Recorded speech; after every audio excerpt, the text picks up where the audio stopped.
அனைவருக்கும் வணக்கம். இன்னைக்கு ஹிந்து நியூஸ் பேப்பர்ல என்ன இம்பார்ட்டன்ட் நியூஸஸ் இருக்கு அப்படிங்கிறத பார்ப்போம்.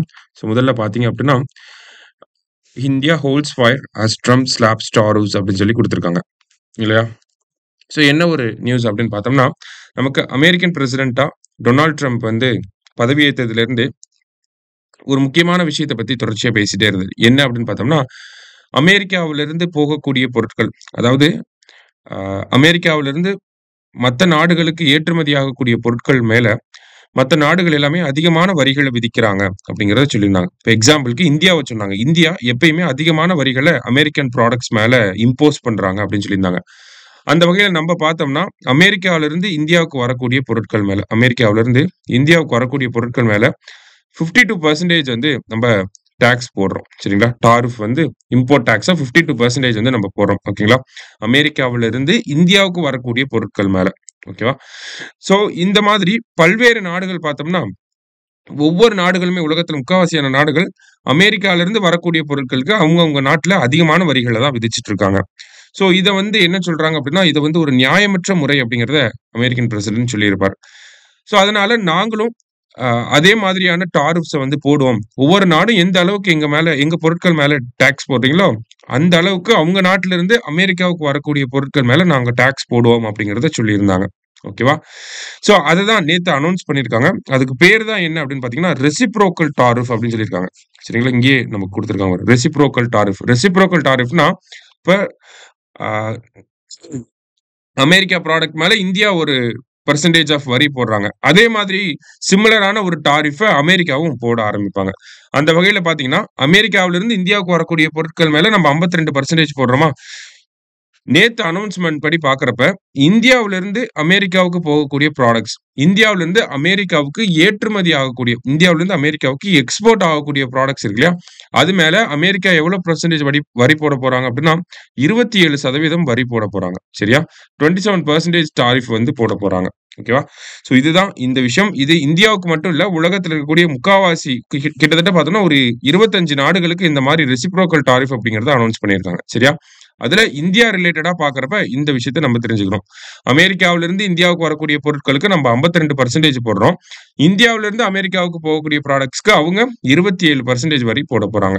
இதனால பல்வேறு துறைகள் பாதிக்கப்படும் அப்படிங்கிறது ஒரு பக்கம் இருக்கு. இந்தியாவிலிருந்து அமெரிக்காவுக்கு ஏற்றுமதி செய்யக்கூடிய பொருட்களின் விலைகள் இனிமேல் அதிகமாகும். ஏற்றுமதியோட விலை அப்படிங்கிறது அதிகமாகும் அப்படிங்கிறத சொல்லியிருக்காங்க. அப்ப இது வந்து இந்தியாவோட எக்ஸ்போர்ட்ட பாதிக்கக்கூடிய ஒரு விஷயமா தான் இருக்கு. அப்ப அதுக்கு என்ன மெஷர்ஸ் எடுக்கலாம் அப்படிங்கிறத பார்த்தோம்னா, ஒண்ணு இந்தியாவோட காமர்ஸ் மினிஸ்ட்ரி என்ன பண்ணிட்டு இருக்காங்கன்னா, பைலேட்டரல் ட்ரேட் அக்ரீமெண்ட்ட வந்து ஃபைனலைஸ் பண்ணிட்டு இருக்காங்க. இரு நாடுகளுக்கும் பார்த்தோம்னா, ஒரு ஒப்பந்த ஒப்பந்தம் பண்றதுக்கான ஒரு அக்ரீமெண்ட்ட வந்து ரெடி பண்ணிட்டு இருக்காங்க. பைலேட்டரல் ட்ரேட் அக்ரீமெண்ட் அப்படிங்கிறது. அது மட்டும் இல்லாம இந்தியாவுக்கும், அமெரிக்காவுக்கும் இருக்கக்கூடிய அந்த ட்ரேட் வேல்யூ அப்படிங்கிறத $500 பில்லியன் இன்கிரீஸ் பண்ணணும் அப்படிங்கிறது ரீசென்ட்டா நம்ம பிரைம் மினிஸ்டர் அமெரிக்கா போனப்ப வந்த அனௌன்ஸ்மென்ட். ஓகேங்களா? 2030க்குள்ள இந்தியாவுக்கும், அமெரிக்காவுக்கும் இருக்கக்கூடிய அந்த வர்த்தக மதிப்பு அப்படிங்கிறத $500 பில்லியன் உயர்த்தணும் அப்படிங்கிறத சொல்லியிருந்தாங்க. இப்ப இதெல்லாம் நம்ம அச்சீவ் பண்ணணும் அப்படின்னா என்ன பண்ணலாம்? ஒண்ணு அமெரிக்கா விதிச்ச மாரி அமெரிக்கா நமக்கு 27% வரிகள விதிச்சிருக்காங்க. ஏன்? நம்ப அதிகமா வரி விதிக்கிறனால அவங்களும் நம்ம மேல அதிகமா வரி விதிச்சிருக்காங்க. அப்ப நம்ப 52% வரிய வந்து இன்னும் கொஞ்சம் கம்மி பண்ணா, நம்பளோட ஏற்றுமதி அப்படிங்கிறதும் கம்மியாகுறதுக்கான வாய்ப்புகள் இருக்கு அப்படிங்கிறத சொல்லியிருக்காங்க. இருந்தாலும் என்ன ஸ்டெப்ஸ் எடுக்க போறாங்க அப்படிங்கிறத இன்னும் அரசாங்கம் தெளிவா சொல்லல. அ இந்த ஒரு மெஷர்ஸ ரிவ்யூ பண்ணிட்டு தான் இருக்கோம் அப்படிங்கிறது தான் அரசாங்க தரப்புல இருந்து சொன்ன விஷயமா இருக்கு. சரிங்களா? அடுத்ததா பார்த்தீங்க அப்படின்னா, நமக்கு state government to install statue of Karl Marx in Chennai build memorial to Mookaiah Thevar அப்படின்னு சொல்லி குடுத்திருக்காங்க. நேத்து நம்ம முதலமைச்சர் சட்டப்பேரவை விதி எண் 110க்கு கீழ 2 அறிவிப்புகள வெளியிட்டிருக்காரு. அந்த வகையில கார்ல் மார்க்ஸ் அவர்கள் இருக்காரு, father of communism. Karl Marx அவருடைய சிலை அப்படிங்கிறது சென்னையில அமைக்கப்படும் அப்படிங்கிறத சொல்லியிருக்காங்க. அடுத்தது ஃபார்வர்ட் பிளாக் கட்சி. ஓகேங்களா? தமிழ்நாட்டுல ஃபார்வர்ட் பிளாக்க பொறுத்தவரைக்கும் பார்த்தோம்னா, நமக்கு முத்துராமலிங்க தேவர் அவர்கள் தலைவராக இருந்திருப்பார். அவருக்கு பிறகு பார்த்தோம்னா, மூக்கையா தேவர் அவர்கள் தான் தலைவரா இருந்திருப்பார். தமிழகத்துல நெறைய முறை எம்.எல்.ஏவா இருந்திருப்பார். 1967ல எம்பியா இருந்திருப்பாரு.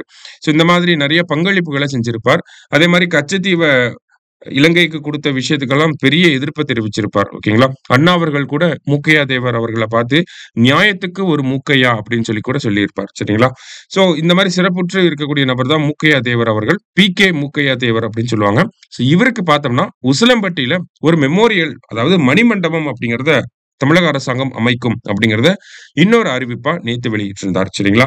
ஸோ அதோட சேர்த்து பார்க்கிறப்ப நமக்கு கார்ல் மார்க்ஸ் அவர்கள் வந்து கம்யூனிஸ்ட் மேனிஃபெஸ்டோ அப்படிங்கிற புக்க கார்ல் மார்க்ஸும், ஃபிரெட்ரிக் எங்கெல்ஸும் எழுதியிருப்பாங்க. ஓகேங்களா? ஸோ இது நமக்கு தெரிஞ்ச விஷயம் தான். ஸோ இந்த புத்தகத்த தமிழ்ல டிரான்ஸ்லேட் பண்ணது பெரியார் அவர்கள் அப்படிங்கிறது ஒரு சில பேருக்கு தெரியும். அது எப்ப பண்ணியிருப்பார் அப்படின்னா, 1931ல பண்ணியிருக்கார். சரிங்களா? ஸோ பெரியார் அவர்கள் கம்யூனிஸ்ட் மேனிஃபெஸ்டோ அப்படிங்கிற இந்த புத்தகத்த 1931ல தமிழ்ல மொழிபெயர்ப்பு செஞ்சிருக்கிறார். ஸோ அதையும் கூடுதலா நம்ம தெரிஞ்சுக்கிறோம். எக்ஸாம் பாயிண்ட் ஆஃப் வியூல. சரிங்களா? ஸோ இன்னைக்கு செய்தித்தாள்ல இருந்த முக்கிய செய்திகள பார்த்திருக்கோம். நன்றி.